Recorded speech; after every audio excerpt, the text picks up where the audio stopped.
ನಮಸ್ಕಾರ ಸ್ನೇಹಿತರೆ, ಗೃಹಲಕ್ಷ್ಮಿ ಒಟ್ಟಿಗೆನೆ 8,000 ಒಂದಲ್ಲ ಎರಡಲ್ಲ ಸುಮಾರು 4 ಕಂತುಗಳ ಸುರಿಮಳೆ ಅಂತ ಹೇಳಬಹುದು. ನಿಮ್ಮ ಖಾತೆಗಳಿಗೆ 2,000 ಅಲ್ಲ ಅಥವಾ 4,000 ಅಲ್ಲ, 8,000 ರೂಪಾಯಿ 4 ಕಂತುಗಳನ್ನು ಬಿಡುಗಡೆ ಮಾಡಲಿಕ್ಕೆ ರಾಜ್ಯ ಸರ್ಕಾರ ಮುಂದಾಗಿದೆ. ಅದರಲ್ಲಿ ಮೊಟ್ಟ ಮೊದಲಿಗೆ ಈಗ 30 ಹಾಗೂ 31ನೇ ಕಂತಿನ ಹಣ ಬಿಡುಗಡೆ ಕೂಡ ಆಗ್ತಾ ಇದ್ದು, ಮೊದಲನೇ ಹಂತದಲ್ಲಿ ಈ 15 ಜಿಲ್ಲೆಗಳಲ್ಲಿರ್ತಕ್ಕಂತಹ ಗೃಹಲಕ್ಷ್ಮಿಯರಿಗೆ ಭರ್ಜರಿ ಗುಡ್ ನ್ಯೂಸ್ ಅನ್ನು ಕೊಡಲಾಗಿದೆ. ಹಾಗಾದ್ರೆ ಬನ್ನಿ, ಆ 15 ಜಿಲ್ಲೆಗಳು ಯಾವುವು? ಗೃಹಲಕ್ಷ್ಮಿಯಲ್ಲಿ ಮುಖ್ಯವಾಗಿ ಈ 8,000 ಅಂದ್ರೆ ಯಾವ ಯಾವ ಕಂತಿನ ಹಣ, ಅಂದ್ರೆ 4 ಕಂತುಗಳಂದ ಬಳಿಕ ಯಾವ್ಯಾವ ತಿಂಗಳ ಹಣ, ಅದರ ಬಗ್ಗೆನೂ ಕೂಡ ನಾನು ಕ್ಲಾರಿಟಿ ಕೊಡ್ತೀನಿ. ಸೊ ತೀರಾ ಇಂಪಾರ್ಟೆಂಟ್ ಮಾಹಿತಿ. ರಾಜ್ಯದ ಎಲ್ಲ ಗೃಹಲಕ್ಷ್ಮಿಯರು ಕೂಡ ಈ ವಿಡಿಯೋನ ಮಿಸ್ ಮಾಡದೆ ಕೊನೆವರೆಗೂ ವಾಚ್ ಮಾಡೋದಷ್ಟೇ ಅಲ್ಲ, ಅದರಲ್ಲಿರ್ತಕ್ಕಂತಹ ವಿಷಯವನ್ನ ಅರ್ಥ ಮಾಡ್ಕೊಳ್ಳಿಕ್ಕೆ ಪ್ರಯತ್ನ ಮಾಡಿ. ಸ್ನೇಹಿತರೆ, ಗೃಹಲಕ್ಷ್ಮಿಯಲ್ಲಿ ಒಟ್ಟಾರೆಯಾಗಿ 4 ಕಂತುಗಳ ಬಿಡುಗಡೆ. ಆ 4 ಕಂತುಗಳು ಯಾವುವು ಅಂತ ನಾವು ಮೊಟ್ಟ ಮೊದಲಿಗೆ ತಿಳ್ಕೊಳ್ಳೋಣ. ಸ್ನೇಹಿತರೆ, ಈ 4 ಕಂತುಗಳಲ್ಲಿ ಈಗ ಮೊದಲು ಕ್ಲಿಯರ್ ಆಗಿರತಕ್ಕಂತಹ ಕಂತುಗಳು ಯಾವ್ಯಾವಪ್ಪ ಅಂದ್ರೆ, ಈ ವರ್ಷದಲ್ಲಿ ಪ್ರಾರಂಭಿಕ ಕಂತು 28ನೇ ಕಂತಿನ ಹಣ, ಅಂದ್ರೆ ಜನವರಿ ತಿಂಗಳ ಹಣ, ಅಂದ್ರೆ 28ನೇ ಕಂತಿನ ಹಣ ಅಂತ ನಾವು ಕರಿತೀವಿ. ಅದು ಒಂದು ಮಾತ್ರ ಕ್ಲಿಯರ್ ಆಗಿದೆ ಈ ವರ್ಷದಲ್ಲಿ. ಅಂದ್ರೆ ಹೋದ ವರ್ಷದ ದುಡ್ಡು ಕೂಡ ಇದೇ ವರ್ಷದಲ್ಲಿ ಬಂದಿತ್ತು. ಯುಗಾದಿ ಹಾಗೂ ರಂಜಾನ್ ಹಬ್ಬದ ತಿಂಗಳಲ್ಲಿ ನಿಮಗೆ ಸತತವಾಗಿ 3-4 ಕಂತುಗಳು ಜಮಾ ಆದವು. ಜ್ಞಾಪಕ ಇರಬಹುದು. 24 ಹೋದ ವರ್ಷದ ಸೆಪ್ಟೆಂಬರ್ ತಿಂಗಳನ, 25 ಅಕ್ಟೋಬರ್ ತಿಂಗಳ ಹಣ ಬಂತು, ನವೆಂಬರ್ 26 ಡಿಸೆಂಬರ್ 27ನೇ ತಿಂಗಳ ಹಣ ಕೂಡ ಬಂತು ಸ್ನೇಹಿತರ. ಅದರ ಜೊತೆಗೇನೆ ಇನ್ನೊಂದು ಕಂತು 28 ಜನವರಿ ತಿಂಗಳ ಹಣ, ಸತತವಾಗಿ ಸುಮಾರು 4ರಿಂದ 5 ತಿಂಗಳ ಹಣ ಪ್ರತಿಯೊಬ್ಬ ಮಹಿಳೆಯರಿಗೆ 10,000 ದುಡ್ಡಷ್ಟು ದುಡ್ಡನ್ನ ಜಮಾ ಮಾಡಲಾಗಿತ್ತು. ಅದು ನಿಮಗೆ ಗಮನದಲ್ಲಿರಬಹುದು. ನಿಮ್ಮ ಅಕೌಂಟನ್ನು ಚೆಕ್ ಮಾಡಿ ಕೂಡ ನೋಡ್ಕೊಳ್ಳಿ. ಇನ್ನು ಅದೇ ಒಂದು ಕ್ಲಾರಿಟಿ ನಿಮಗೆ ಸಿಕ್ಕಿರಬಹುದು. ಇನ್ನು ಅದಾದ ಬಳಿಕ 29 ಫೆಬ್ರವರಿ ತಿಂಗಳ ಹಣ ಸುಮಾರು 32 ಲಕ್ಷ ಫಲಾನುಭವಿಗಳಿಗೆ ಏನೋ ಜಮಾ ಮಾಡಿದ್ರು. ಅದಾದ ಬಳಿಕ ತಾಂತ್ರಿಕ ದೋಷ ಆಗಿದೆ, ಅದು ಇದು ಅಂತ ಹೇಳ್ಬಿಟ್ಟು ಮುಂದೂಡಲಾಗಿತ್ತು. ಆದರೆ ಆ 29ನೇ ಕಂತಿನ ಹಣ ಇನ್ನೂ ಕೂಡ ಯಾರಿಗೆ ಬಂದಿಲ್ಲ. ಸೊ ಹೀಗಾಗಿ ಅಲ್ಲಿ ಕೂಡ ಲಕ್ಷಾಂತರ ಫಲಾನುಭವಿಗಳಿಗೆ ದುಡ್ಡು ಬರಬೇಕಾಗಿದೆ. ಅದು ಒಂದು ಕಡೆ. ಆದರೆ ಇನ್ನೊಂದು ಕಡೆ ಸ್ನೇಹಿತರೆ, ಈ 30 ಮತ್ತು 31 ಅಂದರೆ ಮಾರ್ಚ್ ಮತ್ತು ಏಪ್ರಿಲ್ ತಿಂಗಳ ಹಣ, ಇದು ಕೂಡ ಬರಬೇಕಾಗಿದೆ. ಅದರಲ್ಲಿ ಈಗ ಮಾರ್ಚ್ ತಿಂಗಳ ಹಣವನ್ನು ಕೊಡ್ತೀವಿ ಅಂತ ಹೇಳಿದ್ದಾರೆ. ಅಂದರೆ ಫೆಬ್ರವರಿ 29 ಕ್ಲಿಯರ್ ಮಾಡೋದರ ಜೊತೆಗೆ ಮಾರ್ಚ್ ತಿಂಗಳ ಹಣವನ್ನು ಕೂಡ ಕೊಡಲಾಗುತ್ತೆ. ಇನ್ನು ಏಪ್ರಿಲ್ ತಿಂಗಳ ಹಣವನ್ನು ನಾವು ಮುಂದಿನ ತಿಂಗಳಲ್ಲಿ ಕೊಡ್ತೀವಿ. ಜೂನ್ ತಿಂಗಳು ಅಥವಾ ಜುಲೈ ತಿಂಗಳಲ್ಲಿ ಯಾವ ತಿಂಗಳ ಹಣ ಪೆಂಡಿಂಗ್ ಉಳಿದಿರುತ್ತೆ ಅವುಗಳನ್ನು ಕ್ಲಿಯರ್ ಮಾಡ್ತೀವಿ ಅಂತ ಹೇಳಿದ್ದಾರೆ. ಅಂದರೆ ಈಗ ಸದ್ಯಕ್ಕೆ ಬರ್ತಾ ಇರುವಂಥದ್ದು ಫೆಬ್ರವರಿ ಮತ್ತು ಮಾರ್ಚ್ ತಿಂಗಳ ಹಣ, ಅಂದರೆ 29 ಮತ್ತು 30ನೇ ಕಂತಿನ ಹಣ. ಈ 2 ತಿಂಗಳ ಆಯ್ತಲ್ವಾ, ಇನ್ನು 2 ತಿಂಗಳ ಹಣ ಯಾವುದು, ಇನ್ನು 4,000 ಯಾವುದು ಅಂತ ನೀವು ಕೇಳಬಹುದು. ಆ 2 ತಿಂಗಳ ಹಣ ಹೋದ ವರ್ಷದ ಪ್ರಾರಂಭಿಕ ಕಂತುಗಳು. ಹೌದು, 2025ರ ಪ್ರಾರಂಭದಲ್ಲಿ ಅನ್ನಭಾಗ್ಯ ಯೋಜನೆಯಲ್ಲಿ ದೊಡ್ಡ ಬದಲಾವಣೆ ಆಗುತ್ತೆ. ಇದುವರೆಗೂ ನಿಮಗೆ ದುಡ್ಡು ಸಿಗ್ತಾ ಇತ್ತು. ಆ ಒಂದು ಸಂದರ್ಭದಲ್ಲಿ ಅಕ್ಕಿ ಕೊಡಲಿಕ್ಕೆ ಪ್ರಾರಂಭಿಸ್ತಾರೆ. ಕೇಂದ್ರದಿಂದ ದಾಸ್ತಾನು ಇತ್ತ ಅಂದ ಬಳಿಕ ಆ ದಾಸ್ತಾನುವನ್ನು, ಅಕ್ಕಿಯನ್ನು ನಿಮ್ಮ ಒಂದು ನ್ಯಾಯಬೆಲೆ ಅಂಗಡಿಗೆ ವಿತರಣೆ ಮಾಡಿ ಸುಮಾರು ಪ್ರತಿಯೊಬ್ಬರಿಗೆ ತಲಾ 10 kg ಹಾಗೆ ಅಕ್ಕಿಯನ್ನು ಕೊಡಲಿಕ್ಕೆ ಪ್ರಾರಂಭಿಸ್ತಾರೆ. ಒಬ್ಬೊಬ್ಬರಿಗೆ 5 kg ಕೊಡ್ತಾ ಇದ್ರು ಮೊದಲಿಗೆ. ಆ ದುಡ್ಡು 5 kgಗೆ ಬದಲಾಗಿ ದುಡ್ಡನ್ನು ರಾಜ್ಯ ಸರ್ಕಾರ ಕೊಡ್ತಾ ಇತ್ತು. ಆದರೆ ಯಾವಾಗ ಅಕ್ಕಿ ದಾಸ್ತಾನು ಸಿಕ್ತೋ ಕೇಂದ್ರದ ಬಳಿಯಿಂದ, ಆವಾಗಿನಿಂದಲೂ ಕೂಡ ನಿಮಗೆ 10 kg ಅಕ್ಕಿ ಪ್ರತಿಯೊಬ್ಬ ಮಹಿಳೆಯರಿಗೂ ಕೂಡ, ಕುಟುಂಬಸ್ಥರಿಗೂ ಕೂಡ, ಅಂದರೆ ಈಗ 4 ಜನ ಇದ್ರೆ 40 kg, 5 ಜನ ಇದ್ರೆ 50 kg, 6 ಜನ ಇದ್ರೆ 60 kg, 7 ಜನ ಇದ್ರೆ 70 kg.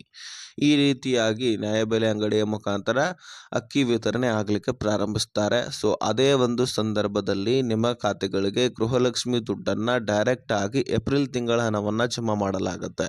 ಜನವರಿ ತಿಂಗಳ ಹಣವನ್ನು ಕೊಟ್ಟಾದ ಬಳಿಕ ಫೆಬ್ರವರಿ ಮತ್ತು ಮಾರ್ಚ್ ತಿಂಗಳ ಹಣವನ್ನು ಸರ್ಕಾರ ಕೊಡೋದೇ ಇಲ್ಲ. ಡೈರೆಕ್ಟ್ ಆಗಿ ಏಪ್ರಿಲ್ ತಿಂಗಳ ಹಣವನ್ನು ಕೊಟ್ಬಿಡುತ್ತೆ.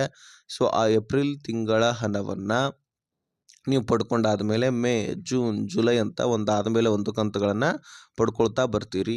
ಆದರೆ ಆ 2 ತಿಂಗಳ ಹಣ ಅಲ್ಲೇ ಉಳಿದು ಬಿಡುತ್ತೆ, ಪೆಂಡಿಂಗೇ ಉಳಿದು ಬಿಡುತ್ತೆ. ಅದು BJP ನಾಯಕರು ಅದರ ಬಗ್ಗೆ ಸಂಪೂರ್ಣ ಚರ್ಚೆ ಮಾಡಿ ಅದರ ಬಗ್ಗೆ ಡೀಟೇಲ್ ಕಲೆಕ್ಟ್ ಮಾಡಿಕೊಂಡು ಆ ದುಡ್ಡನ್ನು, ಯಾವ ಕಂತುಗಳನ್ನು ಕೊಡಬೇಕಾಗಿದೆ ಅದರ ಬಗ್ಗೆ ಚರ್ಚೆ ಎಲ್ಲವೂ ಕೂಡ ಮಾಡಿಕೊಂಡು ಒಂದು ಚಳಿಗಾಲದ ಅಧಿವೇಶನದಲ್ಲಿ ಬಂದಿದ್ದರು. ಅದರ ಬಗ್ಗೆ ಪ್ರೂಫ್ ಇಟ್ಕೊಂಡು ಆ 2 ತಿಂಗಳ ಹಣವನ್ನು ಯಾಕೆ ಕೊಟ್ಟಿಲ್ಲ ಅನ್ನುವಂತಹ ಪ್ರಶ್ನೆಯನ್ನು ಸಚಿವೆ ಲಕ್ಷ್ಮಿ ಹೆಬ್ಬಾಳ್ಕರ್ ಅವರು ಮಾಡ್ತಾರೆ. ಹೌದು, 2 ತಿಂಗಳಂದರೆ ಸಾಮಾನ್ಯ ವಿಚಾರ ಅಲ್ಲ. ಸುಮಾರು 5,000 ಕೋಟಿ ಹಣ ಕಣ್ರಿ. ಒಂದಲ್ಲ ಎರಡಲ್ಲ 5,000 ಕೋಟಿ ಹಣ. ಆ ದುಡ್ಡು ಯಾಕೆ ನೀವು ಮಹಿಳೆಯರ ಖಾತೆಗಳಿಗೆ ಕೊಡಲಿಲ್ಲ? ಅದು ಮಹಿಳೆಯರ ದುಡ್ಡು. ಆ ದುಡ್ಡನ್ನು ನೀವು ಯಾಮಾರಿಸಿದಿರಿ, ಮಹಿಳೆಯರಿಗೆ ಮೋಸ ಮಾಡಿದಿರಿ. ಆ ದುಡ್ಡು ಎಲ್ಲಿ ಹೋಯಿತು?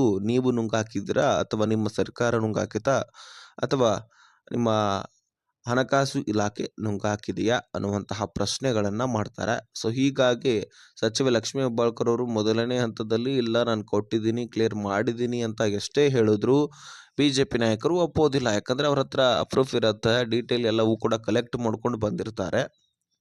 ಅದಾದ ಬಳಿಕ ಸಚಿವೆ ಲಕ್ಷ್ಮೀ ಹೆಬ್ಬಾಳ್ಕರ್ ಅವರು ಎಷ್ಟೇ ಒತ್ತಾಯ ಹೇರಿದ್ರು ಅವರು ಅದಾದ ಬಳಿಕ ಸಂಬಂಧಪಟ್ಟಂತಹ ಅಧಿಕಾರಿಗಳ ಜೊತೆಗೆ ಚರ್ಚೆ ಮಾಡಿ ಅದರ ಬಗ್ಗೆ ಮಾಹಿತಿ ಕಲೆಕ್ಟ್ ಮಾಡ್ಕೊಂಡು ಬರ್ತಾರೆ. ಆವಾಗ ಅವ್ರಿಗೆ ಕ್ಲಾರಿಟಿ ಸಿಗುತ್ತೆ 2 ತಿಂಗಳ ಹಣ ಪೆಂಡಿಂಗ್ ಉಳಿದಿರೋದ್ರ ಬಗ್ಗೆ. ಹೌದು, 2 ತಿಂಗಳ ಹಣ ಪೆಂಡಿಂಗ್ ಉಳಿದಿದೆ, ನನ್ನ ಗಮನದಲ್ಲಿ ಇರಲಿಲ್ಲ.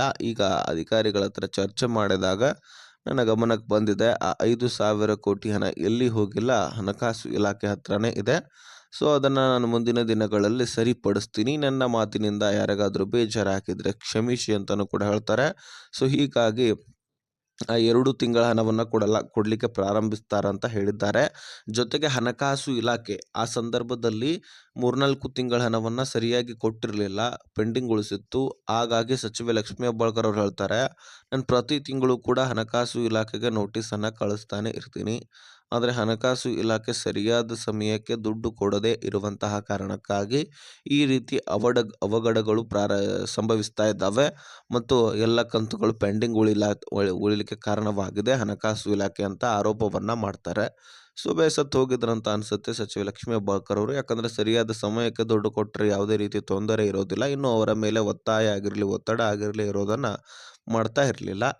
ಅದರಲ್ಲಿ 2 ತಿಂಗಳ ಪೆಂಡಿಂಗ್ ಉಳಿಸೋದರ ಜೊತೆಗೆ ಅಂದರೆ ಕೊಡದೇ ಇರುವುದು ಯಾಮಾರಿಸೋದರ ಜೊತೆಗೆ 3-4 ತಿಂಗಳ ಹಣವೂ ಕೂಡ ಪೆಂಡಿಂಗ್ ಉಳಿದಿತ್ತು. ಹೀಗಾಗಿ ಆ ದುಡ್ಡಿನ ಬಗ್ಗೆ ಎಷ್ಟೇ ಚರ್ಚೆ ಮಾಡಿದ್ರು, ಹಣಕಾಸು ಇಲಾಖೆಗೆ ನೋಟಿಸನ್ನು ಕಳಿಸಿದ್ರು, ಹಣಕಾಸು ಇಲಾಖೆ ಗಮನ ಹರಿಸ್ತಾ ಇರಲಿಲ್ಲ.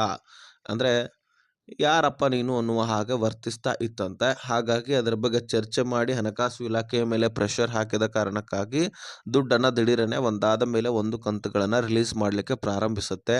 ಹೀಗಾಗಿ ನಾನು ಪ್ರಾರಂಭದಲ್ಲಿ ಹೇಳಿರುವಂತೆ ಸೆಪ್ಟೆಂಬರ್, ಅಕ್ಟೋಬರ್ ಅಂದರೆ ಇವು ಒಮ್ಮೆಲೆ ನಿಮಗೆ 4-5 ಕಂತುಗಳು ಜಮಾ ಆದ್ವಲ್ಲ, ಸೆಪ್ಟೆಂಬರ್, ಅಕ್ಟೋಬರ್, ನವೆಂಬರ್ ಮತ್ತು ಡಿಸೆಂಬರ್ ಅಂದರೆ 24, 25, 26, 27ನೇ ಕಂತು, ಜೊತೆಗೆ ಈ ವರ್ಷದ ಜನವರಿ ತಿಂಗಳ ಹಣ ಅಂದರೆ 28ನೇ ಕಂತಿನ ಹಣವು ಕೂಡ ಜಮಾ ಆಗಿ ಕ್ಲಿಯರ್ ಆಯಿತು. ಈಗ ಮತ್ತೆ ಅದೇ ಒಂದು ಹಾಡಾಗಿದೆ, ಪೆಂಡಿಂಗ್ ಉಳಿದಿತ್ತು.